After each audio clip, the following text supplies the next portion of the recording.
Capítulo 4. Desde que fui derrubado no meio de uma turnê literária no verão de 2010, eu adorei e aproveitei todas as chances de recuperar o tempo perdido e ter o maior número possível de compromissos. Debater e palestrar são para mim o fôlego da vida, e eu respiro fundo sempre que possível, onde for possível. Gosto também do tempo passado com você, caro leitor.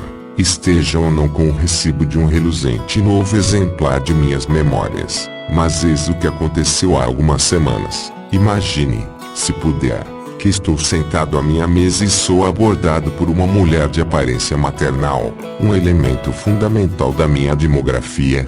Lamentei muito saber que esteve doente. Obrigado por dizer isso. Um primo meu teve câncer. Ah, lamento saber disso.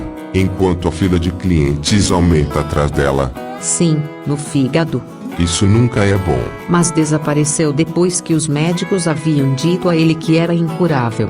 Bem, é o que todos queremos ouvir, com aqueles no fim da fila começando a dar sinais de impaciência. Sim, mas depois voltou, muito pior que antes. Ah, que horrível. E então ele morreu. Foi atroz, atroz. Pareceu levá-lo para sempre. Começando a procurar palavras. Claro que ele foi homossexual a vida toda. Sem conseguir encontrar palavras e não querendo soar idiota repetindo claro, vírgula. E toda a família o abandonou. Ele morreu virtualmente só. Bem, eu não sei o que. De qualquer forma, só queria que soubesse que entendo exatamente o que você está passando.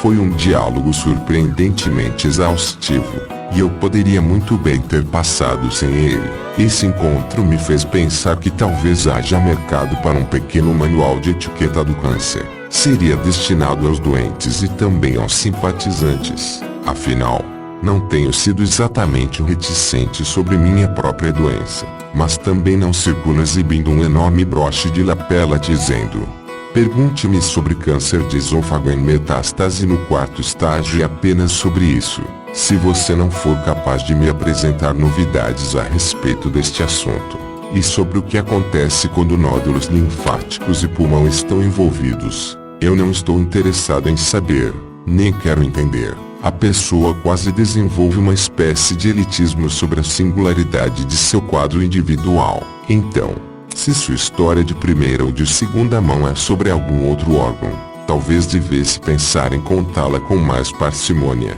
ou pelo menos de forma mais seletiva. Essa sugestão se aplica caso a história seja intensamente deprimente e desanimadora, ver acima, ou caso pretenda transmitir ânimo e otimismo. Minha avó recebeu o diagnóstico de melanoma terminal no ponto G e simplesmente desistiram dela, mas ela se aferrou. Recebeu doses enormes de quimioterapia e radiação ao mesmo tempo, e o último cartão postal que recebemos dela foi do alto do Monte Everest. Mais uma vez, sua narrativa pode não ter efeito caso não tenha tomado cuidado de descobrir se sua plateia está indo, ou se sentindo, bem ou mal. Normalmente é consenso que a pergunta como vai não obriga a dar uma resposta completa ou honesta. Então, quando a fazem para mim hoje em dia, eu tendo a dizer algo críptico como um pouco cedo para dizer, se é a maravilhosa equipe de minha clínica oncológica que pergunta, chego ao ponto de responder, pareço ter um câncer hoje. Ninguém quer ouvir os incontáveis pequenos horrores e humilhações que se tornam fatos da vida quando seu corpo se transforma de amigo em inimigo. A tediosa alternância entre prisão de ventre e seu repentino oposto dramático, a mistura igualmente repulsiva de sentir enorme fome ao mesmo tempo que ter até mesmo cheiro de comida, a absoluta infelicidade da náusea de retorcer entranhas em um estômago totalmente vazio, ou a descoberta patética de que a perda de pelo se estende ao desaparecimento dos folículos em suas narinas e, portanto, o fenômeno infantil e irritante de um nariz permanentemente escorrendo. Lamento, mas você perguntou. Não é divertido apreciar a verdade da proposta materialista de que eu não tenho um corpo. Eu sou um corpo. Mas também não é possível adotar uma postura de não pergunte, não conte, assim como é original. Esta é uma receita de hipocrisia e parâmetros duplos. Amigos e parentes, obviamente, não tem a opção de não fazer perguntas gentis. Uma forma de tentar deixá-los à vontade é ser o mais sincero possível e não adotar qualquer espécie de eufemismo ou negação. A forma mais rápida de fazer isso é sublinhar que depois do estágio 4 não há um estágio 5.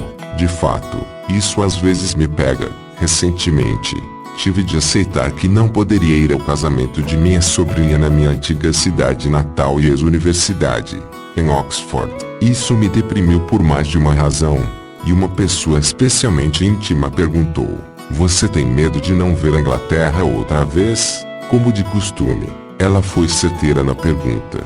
Era isso mesmo que me incomodava, mas fiquei irracionalmente chocado com sua secura. Eu me preocupo em encarar os fatos difíceis. Obrigado. Não faça isso você também. E ainda assim, decididamente, eu havia pedido aquela pergunta de certa forma, ao dizer a outra pessoa, com intencional realismo, que assim que tivesse feito mais alguns exames por imagem e tratamentos eu poderia ouvir dos médicos que a partir de então seria tudo uma questão de administrar. Mais uma vez perdi o fôlego quando ela falou: "Sim, imagino que chegue uma hora em que você precisa considerar que tem de partir." Muito verdadeiro, e um resumo bem seco do que eu mesmo acabara de dizer. Mas, novamente, havia a necessidade irracional de ter uma espécie de monopólio do, ou de virtual, que podia ser dito. A posição de vítima de câncer embute uma tentação permanente de ser autocentrado e até mesmo solipsista. Então, meu manual de etiqueta também teria de impor deveres a mim, bem como aqueles que falam demais, ou de menos, na tentativa de disfarçar o inevitável constrangimento nas relações diplomáticas entre Tomorlândia e seus vizinhos. Se você quiser um bom exemplo de como não ser um embaixador do primeiro, ofereço a você o livro e o vídeo de a lição final. Seria de mau gosto dizer que isso, um adeus pré-gravado do falecido professor Randy Pausch, se tornou viral na internet. Mas assim foi. O vídeo deveria vir acompanhado de um alerta de saúde.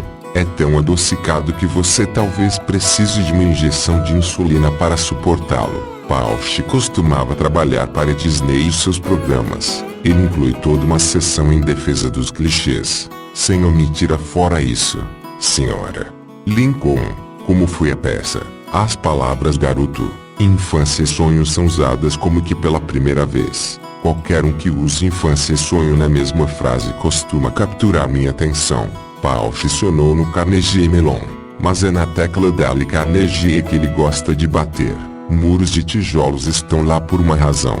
Para nos dar uma chance de mostrar o quanto desejamos algo. Claro que você não precisa ler o livro de Pausch, mas muitos alunos e colegas tiveram de ir à palestra, na qual Pausch fez flexões, exibiu vídeos caseiros, fez caretas para a câmera e basicamente se entregou a palhaçadas. Deveria ser crime mostrar-se um mártir sem graça em circunstâncias em que sua plateia é quase moralmente obrigada a se entusiasmar. Foi à sua maneira uma intrusão como a da incansável figura maternal com a qual abri este texto. À medida que as populações de Tomorlândia e Saúdeville continuam a inchar e interagir, há uma necessidade crescente de regras para impedir que se firam umas às outras.